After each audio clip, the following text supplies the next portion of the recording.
Welcome to the Stoic Responder Podcast. I'm your host, Christopher Healy. As a special agent who spent more than 15 years conducting large-scale fraud, money laundering, and public corruption investigations, Stoic philosophy provided a mindset edge that became the foundation of my professional success. My mission today is to share those same ancient mindset lessons with you so that you can turn obstacles into opportunities and adversity into advantage. Time to muster up.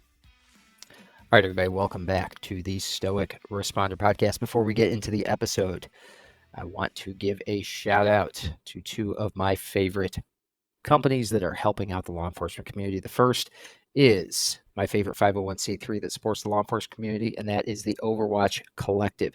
The Overwatch Collective is a nonprofit and podcast funding therapy sessions and supporting mental health initiatives for our first responders, veterans, and their families. Motto over there is one more is one less, and I take that to heart because one more individual that we can provide these life-saving services to is one less statistic. A reminder, there's about 184 suicides a year in the law enforcement community. It is the Overwatch Collective's mission to make sure that one more person getting therapy is one less statistic.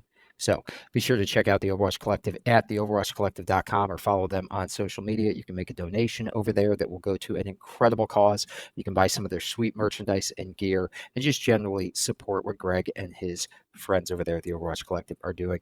Number two, I want to give a shout out to Blue Badge Coffee Company. The mission of Blue Badge Coffee Company is to provide customers with the absolute best, highest quality premium coffee that their money can buy.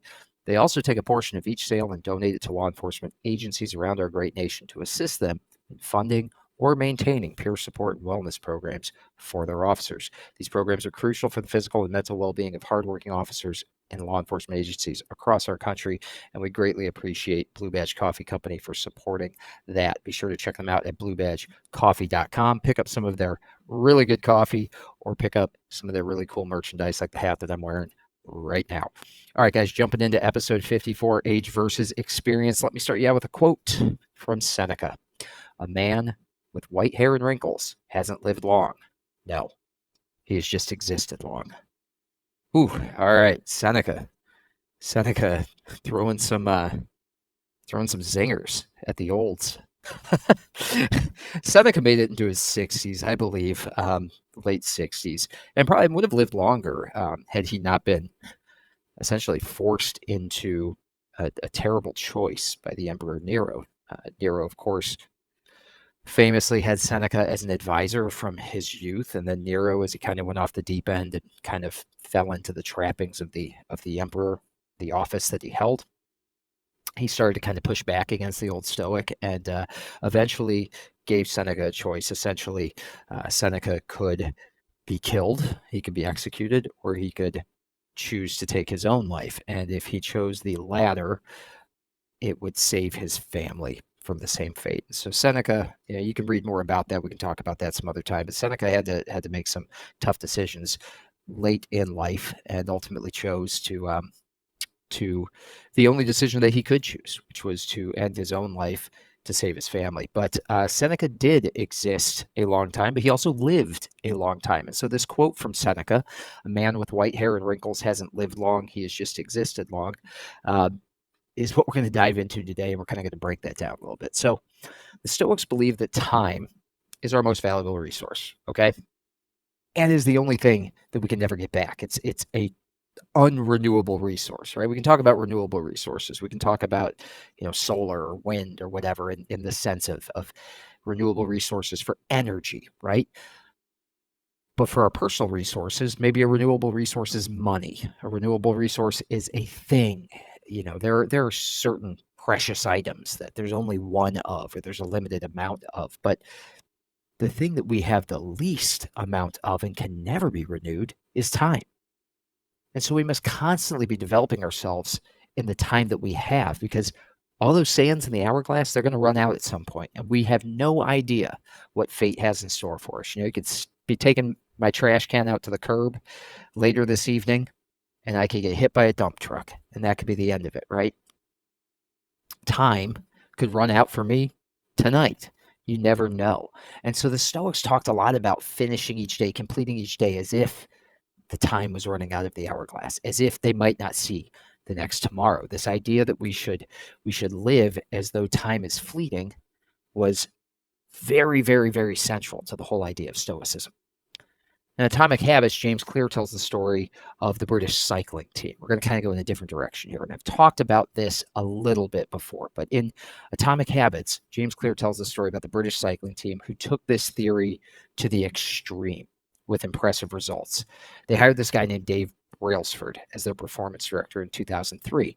Now, at the time they hired Brailsford, British cyclists had won just one gold medal at the Olympic Games in close to a century. I think the last gold they had won was like 1908. And no British cyclist had ever won the Tour de France. They'd been participating in it for like 100 years, right? So cycling is big in Europe. England was kind of a bit of a laughing stock in the cycling community, the European cycling community. So they want to change all that. They want to change that narrative. They have existed for a long time, right? They've existed for an extended period of time without great success.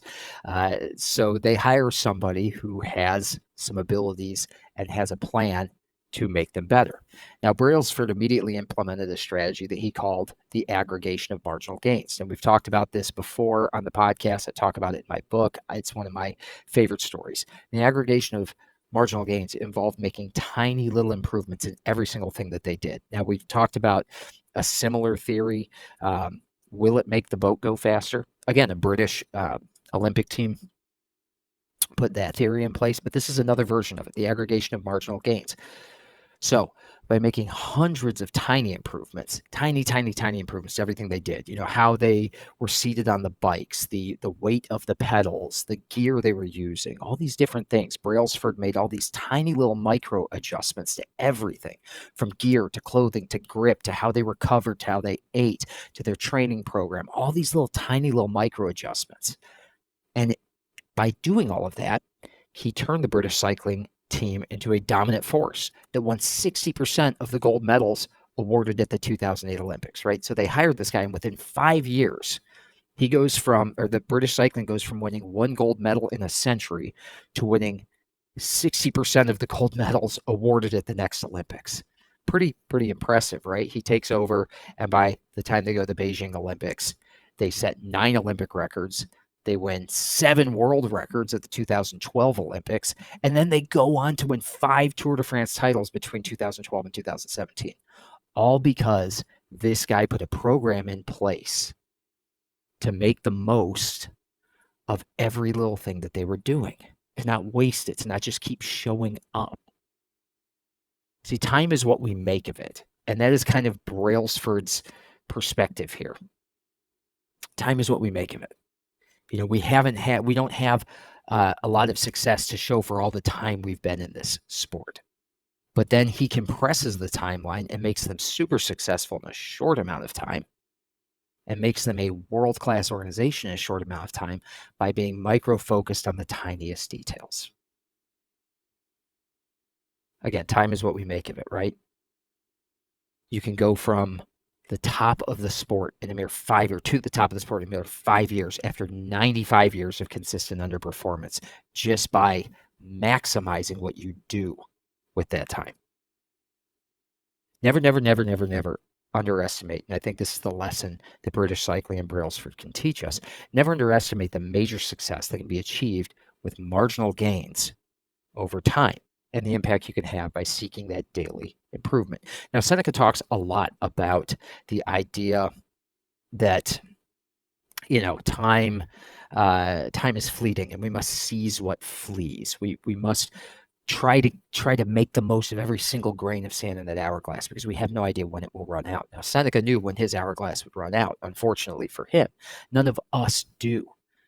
So do we want to be like the British cycling team from 1908 to 2003, where we just keep showing up and we keep hoping for the best and we just kind of go about our business and, it's another disappointing year? Do we want to be like the Boston Red Sox from the pre-Terry Francona Boston Red Sox from 1918 to 2003, where it was, better luck next year, just this constant incompetence year after year after year? Now, I talk in my book a lot about some of these great stories. I talk about the Patriots. The New England Patriots kind of had a similar half century of darkness before they went into this period of dynasty. similar focus on doing the little things right. I talk about how the Red Sox kind of gave up the persona, the attitude of themselves as kind of the next year, as the also-rans of the best team to not win it in half a century, in 86 years. The Cubs kind of had a similar story in 2016, this idea of why not us, right? Forget about the history and focus on the now.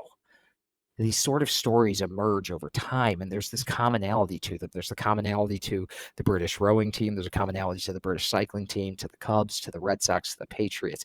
They all have this common theme of doing the little things right and maximizing time, making the time count, making every moment count, doing everything with purpose, with integrity, with a mission, with being singularly focused on that thing that matters the most to us. So to get back to Seneca's quote that we introduced this with, a man with white hair and wrinkles hasn't lived long. He has just existed long. The British cycling team had existed an awfully long time, but they hadn't really truly lived.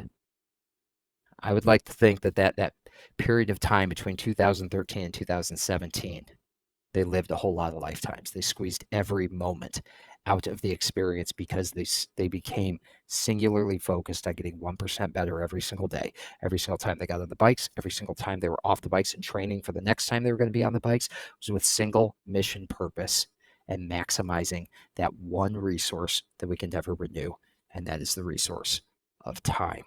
Okay, so the question I've got for you today, and that you can have for yourself if you take out your Big Chief notebook and write it down, is where can I get 1% better with the time that I have today? That's all you got to ask yourself. Where can I make some small adjustments to maximize this time? Because let me tell you, folks, it's running out for each and every one of us. It's going to end. I heard this thing this weekend, and maybe I'll do a special podcast about it. But it's an exercise I like to run through my clients when I do coaching, and I also like to run through at speaking venues when I do public speeches. And it's this idea of kind of figuring out what your death clock is, of figuring out what is the average life expectancy for a person your age, and then calculating how many days you have left, how many weekends you have left, how many full moons do you have left, how many Christmases, how many birthdays, how many 4th of July, based on the actuarial tables. If all things are equal and you live to the average for a US-born male or a Canadian male or an Australian male or female, whatever the case may be, do that math on that. And that really, really, really will focus you on getting 1% better today, tomorrow, and the day after that. Because when you look at that death clock and you say, okay, according to the law of averages, according to the actuarial tables, I'm 45 years old in a month. I've got until I'm 76, 78 years old. I've got maybe 31 to 33 years left if the actuarial tables are accurate.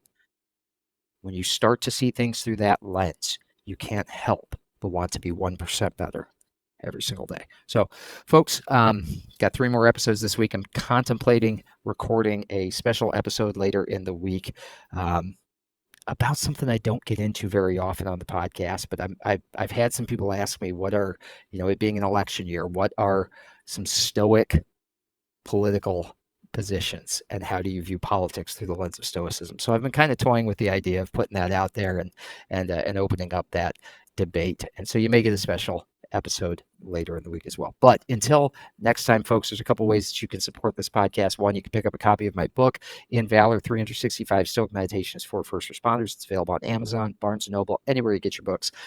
Number 2, you can subscribe to Substack, thestoicresponder.substack.com for absolutely free. And on that page, if you sign up for it, you're going to get the podcast delivered to your email 4 times a week. You're also going to get my weekly newsletter. Sometimes I put out a newsletter a couple of times a week. So you're going to get some bonus content that you won't find here if you're listening on Apple or Spotify or wherever you're listening. So go ahead and subscribe over at thestoicresponder.substack.com for free to get that bonus content. And finally, like, share, and subscribe this podcast so that others can find it and get the benefits of Stoic philosophy as well. Thanks so much for tuning in today. I got, like I said, 3 more episodes this week and possibly a bonus coming your way. Until next time, you are out of roll. Thank you for listening. If you enjoyed this episode, please take a moment to subscribe, like, rate, and share this podcast so that we can spread the benefits of Stoicism to other first responders. It will only take you a few moments, but it can help us tremendously. Until next time, out of roll.